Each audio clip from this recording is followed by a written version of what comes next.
Morning students, তুমি ধরো একটা মোবাইল কিনতে গেলে দোকানে এবং স্যামসাংয়ের মোবাইলই কিনবে একদম ঠিকঠাক। তুমি বাড়ি থেকে দেখে গেছো স্পেসিফিকেশান এভরিথিং, বাজেট টাজেট সব কিছু করে দোকানে গেছো এবং দোকানে গিয়ে স্পেসিফিক্যালি একদম বলেছো যে স্যামসাংয়ের ওই মোবাইলটাই আমাকে দিন।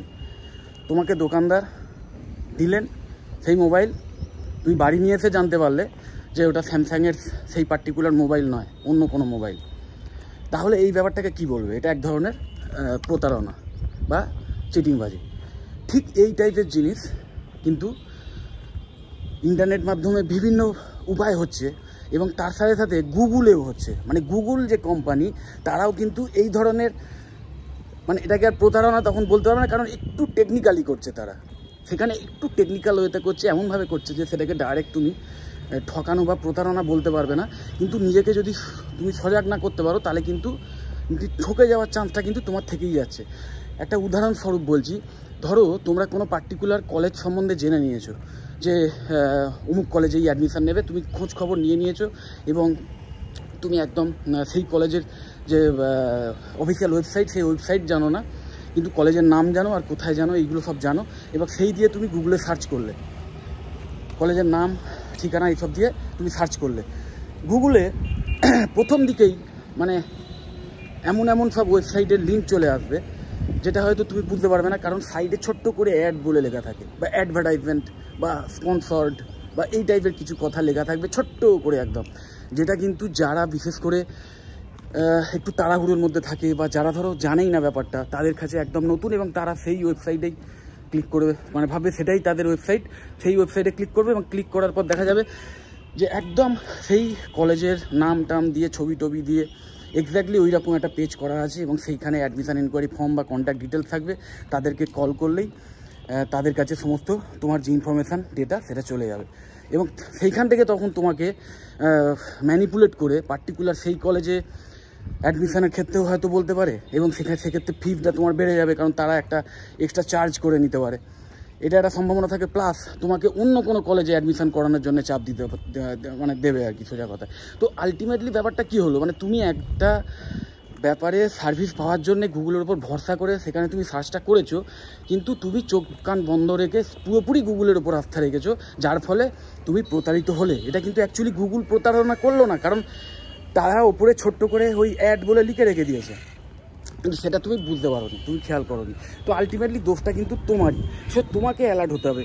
ইন্টারনেট মাধ্যম এমন একটা জিনিস যেটাকে ইউজ করতে পারলে তুমি অনেক কাজ সহজে করতে পারবে। এবং গুগল সার্চের যে অবদান, গুগলের অন্যান্য সার্ভিসগুলোকে যদি বাদও দিই, গুগল সার্চ এমন একটা ব্যাপার যেটা না থাকলে আজকের মানুষের টেকনিক্যাল অ্যাডভান্সমেন্ট বলো বা এই পড়াশুনো বা নলেজ নেওয়ার যে ক্যাপাসিটি আজকের এই যে বেড়ে গেছে, তার মধ্যে অবশ্যই গুগলকে কোনোভাবেই অস্বীকার করা যায় না। কিন্তু ওই যেটা বললাম যে তোমাকে একটু স্মার্ট ওয়েতে খেলতে হবে, না হলে কিন্তু ওই যেভাবে ঠিক মানে বিভিন্ন ব্যাঙ্ক অ্যাকাউন্ট থেকে বা বিভিন্ন প্রতারণা হয় টাকা পয়সার এবং টাকা পয়সা চলে যায়, তুমি প্রতারিত হও বা চিটেড হও, ঠিক সেরকম যদি তুমি ভাবো যে শুধুমাত্র ওই টাকা পয়সা প্রতারণা হওয়াটাই প্রতারণা, বাকি কিছু প্রতারণা, তাহলে কিন্তু ভীষণ ভুল করবে। কারণ ইন্টারনেট মাধ্যমে এই ডেটা, তোমার যে ডেটা, মানে তোমার নাম, ইমেল আইডি, কোন মানে কি তোমার ইন্টারেস্ট, হ্যাঁ, মোবাইল নাম্বার, এইগুলোও কিন্তু অযাচিত লোকের হাতে চলে যাওয়াটা মোটেও কাম্য নয় এবং সেটা কিন্তু ভয়ঙ্কর একটা তোমার ভবিষ্যতে তোমার প্রতারিত হওয়ার সম্ভাবনা তো থাকছে, তার সাথে সাথে তোমার ক্ষতি হওয়ার সম্ভাবনাও থাকছে। সো এইটা কিন্তু ভীষণ মানে খেয়াল হয়ে থাকবে। বিশেষ করে আমাকে কদিন আগেই কিছু স্টুডেন্ট, আমি particular Swami Vivekananda institute of modern science এই কলেজের সম্পর্কে বলেছিলাম এবং তারা মানে একজন নয়, মানে এই একই কমপ্লেন আমি 2-3টে জায়গা থেকে পেয়েছি।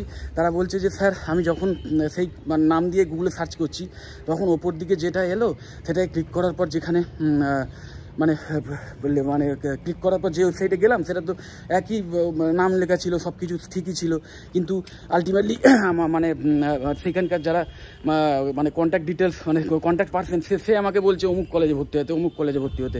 তো আমার সন্দেহ হলো এবং তখন আমি মানে আমার নিজের মোবাইল থেকে না, অন্য কারোর মোবাইল থেকে আমি সার্চ করে দেখলাম যে হ্যাঁ, সত্যিকারের অন্য কিছু এই এডুকেশান কনসালটেন্সি বলো বা বিভিন্ন ওই মানে কলেজ সার্চ যে ওয়েবসাইটগুলো, তারা ওই কলেজের নামে অ্যাড চালিয়ে রেখেছে।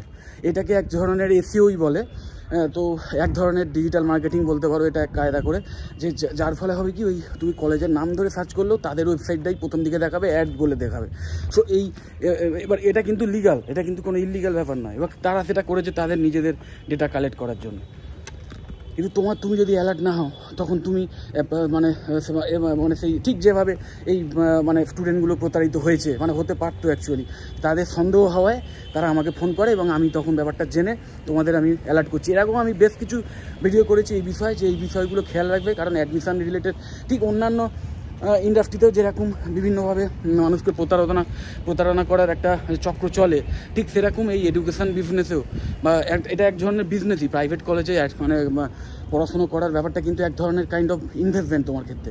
এবং যে সমস্ত কলেজ এই সমস্ত কোর্সগুলো রান করাচ্ছে তাদের কাছেও কাইন্ড অফ বিজনেস, তারা কিন্তু আলটিমেটলি প্রফিট করার জন্যই কলেজগুলো খুলেছে। এবং অবশ্যই ভালো সার্ভিস দিয়ে, যাতে তোমরা ভালো সার্ভিসের বিনিময়ে যাতে তারা প্রফিট নিতে পারে, সেটাই কিন্তু ভালো কলেজদের মেন উদ্দেশ্য। কিন্তু তুমি যদি ওই সব কিছুই একদম জেনুইন এরকম ভেবে করে, মানে তুমি চোখ কান বুঝে যদি তুমি সব কিছুই মানে ছেড়ে দাও, তাহলে কিন্তু ওই যেটা বললাম প্রতারিত হওয়ার সম্ভাবনাটা থাকবে। সো চেষ্টা করবে যে একদম কলেজের অফিসিয়াল ওয়েবসাইটের যে পেজ মানে যে লিঙ্ক, সেইখানে ক্লিক করা। যেমন Swami Vivekananda institute of modern সায়েন্সের অফিসিয়াল ওয়েবসাইটের লিঙ্ক হচ্ছে https://sbimf.in, বা শুধু sbimf.in দিয়েও যদি তোমরা সার্চ করো, বা www.sbimf.in দিয়ে যদি সার্চ করো, তাহলেও কিন্তু তাদের অফিসিয়াল ওয়েবসাইটেই যাবে। SBGI গ্রুপের প্রত্যেকটা কলেজ তাদের কিন্তু যে ওয়েবসাইটের লিঙ্ক, সেগুলো মোটামুটি আমার মানে যে ভিডিও তার ডিসক্রিপশান বক্সে দেওয়া থাকে। এবং অন্যান্য কলেজের যে কলকাতার যে ভালো ভালো প্রাইভেট কলেজগুলো এই সমস্ত প্রফেশনাল ডিগ্রি কোর্সগুলো চালায়, তাদের প্রত্যেকের কিন্তু মোটামুটি অফিসিয়াল ওয়েবসাইটের লিঙ্ক কিন্তু আমার এই ওয়েবসাইটের আমার এই ভিডিওগুলোর ডিসক্রিপশান বক্সে দেওয়া থাকে। তোমরা সেখান থেকে ডাইরেক্ট ক্লিক করে ঢুকে যেতে পারো, ডাইরেক্ট ক্লিক করে তাদের অফিসিয়াল ওয়েবসাইটে ঢুকে যেতে পারো। এটা ছাড়াও যে অন্যান্য কলেজগুলো আছে তাদেরও যে ওয়েবসাইটের লিঙ্ক, অফিসিয়াল ওয়েবসাইটের লিঙ্ক, সেগুলো দেখার জন্য একটা খুব ভালো সোর্স হচ্ছে বিভিন্ন গভর্নমেন্টের যে অর্গানাইজেশনগুলো রয়েছে। যেমন তুমি যদি ম্যাকআউট অ্যাফিলিয়েটেড কলেজ খোলো, তাহলে ম্যাকআউট অ্যাফিলিয়েটেড কলেজের যে মানে ম্যাকআউটের নিজস্ব যে ওয়েবসাইট রয়েছে, তাদের মানে যে কলেজ সার্চ অপশান থাকবে, সেইখানে তোমরা পেয়ে যেতে পারো। দেন AICTE, যদি টেকনিক্যাল এডুকেশান, যেমন ধরো বিটেক বা পলিটেকনিক, এই টাইপের কলেজ সম্পর্কে খোঁজ নাও, তাহলে AICTEর যে ওয়েবসাইট আছে, তাদের ওখানে গিয়েও, পোর্টালে গিয়েও খোঁজ নিতে পারো, সেখানে গিয়েও দেখতে পারো, সেখানেও কিন্তু অফিসিয়াল ওয়েবসাইটগুলোর লিঙ্কই থাকে। সো এইটা কিন্তু খেয়াল রাখবে, না হলে কিন্তু ওই যেটা বললাম প্রতারিত হয়ে যাওয়ার সম্ভাবনা থাকবে। তো ভিডিওটা যতটা পারো শেয়ার করে দিও, যাতে অন্য কোনো মানে স্টুডেন্ট তারাও যেন, বা তাদের গার্জেনও যেন প্রতারিত না হয়। এবং অবশ্যই ভিডিওটা যতটা পারো শেয়ার করে দাও তাদের এই মানে ব্যাপারটা জানার জন্য। এবং অবশ্যই ভিডিওটা লাইক দিও, আর চ্যানেলটা যদি সাবস্ক্রাইব না করে থাকো, তাহলে এক্ষুনি সাবস্ক্রাইব করে নাও। টাটা।